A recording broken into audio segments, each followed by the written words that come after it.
साथियों नमस्कार। अंग्रेजी शिक्षण इसके अंतर्गत आपको आज मैं जानकारी देने जा रहा हूँ पास्ट इंडेफिनिट टेंस। आइए पास्ट इंडेफिनिट टेंस के बारे में जानकारी प्राप्त करते हैं। पहले तो हम देखते हैं कि पास्ट इंडेफिनिट टेंस वाक्य की पहचान किस प्रकार करेंगे। पास्ट इंडेफिनिट टेंस के वाक्य किस प्रकार के होते हैं ये हम कैसे जानेंगे। तो इस टेंस में जो वाक्य होते हैं वो इस प्रकार के होते हैं। उसने पत्र लिखा, हमने पत्र लिखा, मैंने पत्र लिखा, उसने आम खाया। मतलब जो क्रियाएं होती है हिंदी वाक्यों के अंत में लिखा, पढ़ा, खाया, पिया इस प्रकार के उच्चारण के रूप में आते हैं। तो हम पहचान लेंगे कि ये वाक्य पास्ट इंडेफिनिट टेंस का है। अब हम देखते हैं इसका अंग्रेजी में अनुवाद किस प्रकार करेंगे। इस प्रकार के वाक्यों को हम अंग्रेजी में अनुवाद कैसे करेंगे। तो देखिए यहाँ पर एक वाक्य है, यहाँ पर उसने पत्र लिखा। इसका अंग्रेजी में अनुवाद है ही रोट ए लेटर। दूसरा वाक्य है हमने पत्र लिखा, वी रोट ए लेटर। मैंने पत्र लिखा, आई रोट ए लेटर। उसने आम खाया, ही एट ए मैंगो। तो इन 3-4 वाक्यों से यहाँ पर ये स्पष्ट हो रहा है कि यहाँ पर क्रिया का दूसरा रूप प्रयोग में आता है। आगे देखिए हम नियम इसके अंग्रेजी अनुवाद के कुछ नियम इस टेंस में, पास्ट इंडेफिनिट टेंस में अंग्रेजी अनुवाद के नियम क्या हैं। तो सभी प्रकार के कर्ता के बाद क्रिया का दूसरा रूप और अंत में ऑब्जेक्ट का प्रयोग किया जाता है। सभी प्रकार के कर्ता से मतलब सिंगुलर हो या प्लूरल हो, फर्स्ट पर्सन हो, सेकंड पर्सन हो या थर्ड पर्सन हो, सभी प्रकार के कर्ता ही, शी इस प्रकार के जो भी कर्ता है, सभी प्रकार के कर्ता के बाद क्रिया का दूसरा रूप प्रयोग में आता है। जैसे वेंट, ये गो का दूसरा रूप वेंट है। सिंग का दूसरा रूप है सेंग। तो सभी प्रकार के कर्ता के बाद क्रिया का दूसरा रूप और अंत में ऑब्जेक्ट आता है। जैसे वह स्कूल गया, ही वेंट टू स्कूल। उसने गीत गाया, शी सेंग ए सॉन्ग। तो हम इस प्रकार का सूत्र बना सकते हैं। सब्जेक्ट, किसी भी प्रकार का सब्जेक्ट हो, सब्जेक्ट आ जाएगा, उसके बाद क्रिया का दूसरा रूप और अंत में ऑब्जेक्ट। अफर्मेटिव वाक्यों के लिए ये जो नियम है अफर्मेटिव वाक्यों के लिए है। अब आगे देखते हैं हम निगेटिव वाक्यों के लिए। निगेटिव वाक्य जो इस प्रकार के हैं, उसने पत्र नहीं लिखा।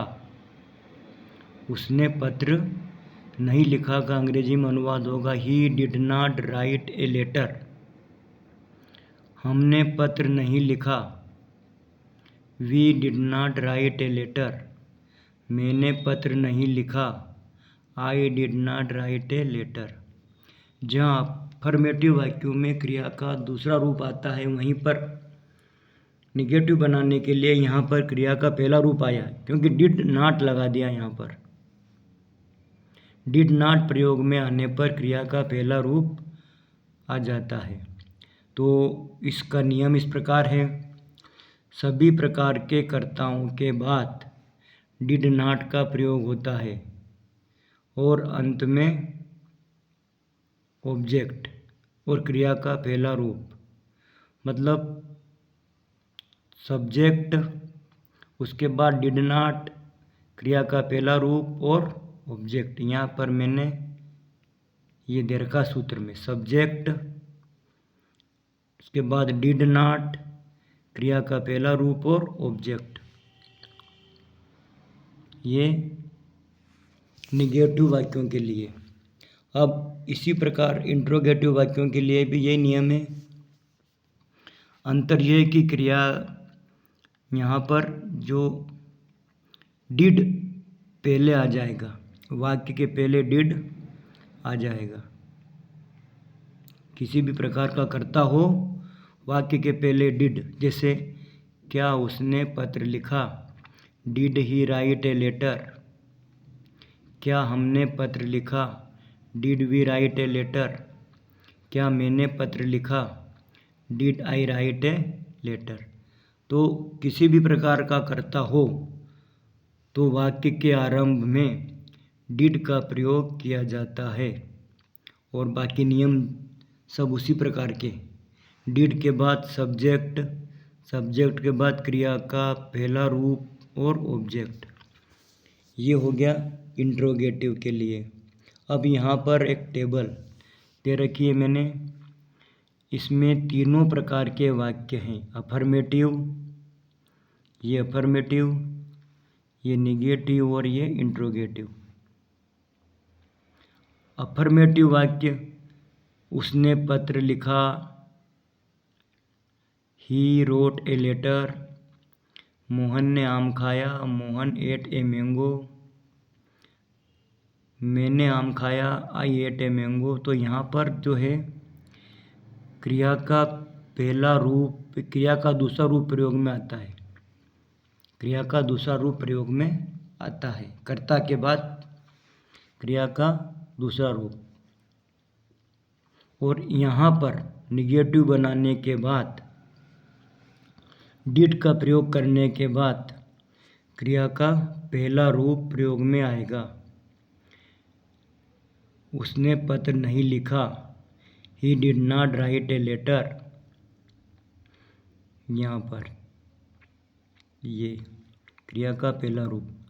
इस प्रकार इंट्रोगेटिव में भी क्रिया का पहला रूप और कर्ता, कर्ता के बाद क्रिया का पहला रूप, डिड पहले आ जाएगा, उसके बाद सब्जेक्ट, क्रिया का पहला रूप और ऑब्जेक्ट। ये यहाँ पर सभी के लिए, निगेटिव के लिए, इंट्रोगेटिव के लिए ये जो है सूत्र दे रखे हैं।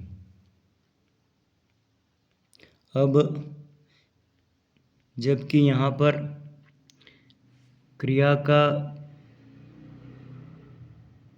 दूसरा रूप और पहला रूप प्रयोग में आता है, तो इसकी जानकारी भी हमें होना चाहिए। इसके लिए मैंने यहाँ टेबल दे रखी है। ये क्रिया के 3 रूप वाले, ये पहला रूप, ये दूसरा रूप और ये तीसरा रूप। तो इस टेंस में हमको केवल क्रिया का पहला रूप और दूसरा रूप ही काम में लेना है। अफर्मेटिव वाक्यों के लिए तो ये आएगा पहला रूप,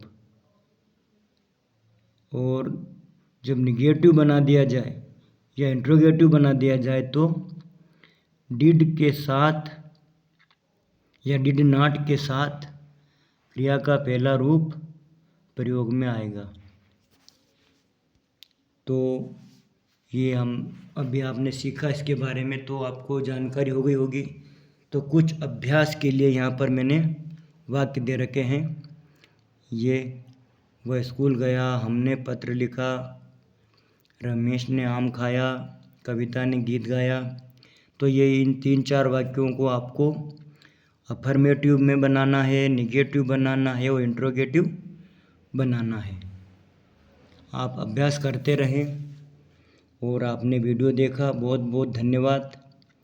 और अगर आप नए हैं तो कृपया सब्सक्राइब कर दें, तो मेरे जो आने वाले वीडियो आपके पास नोटिफिकेशन में आते रहेंगे। धन्यवाद।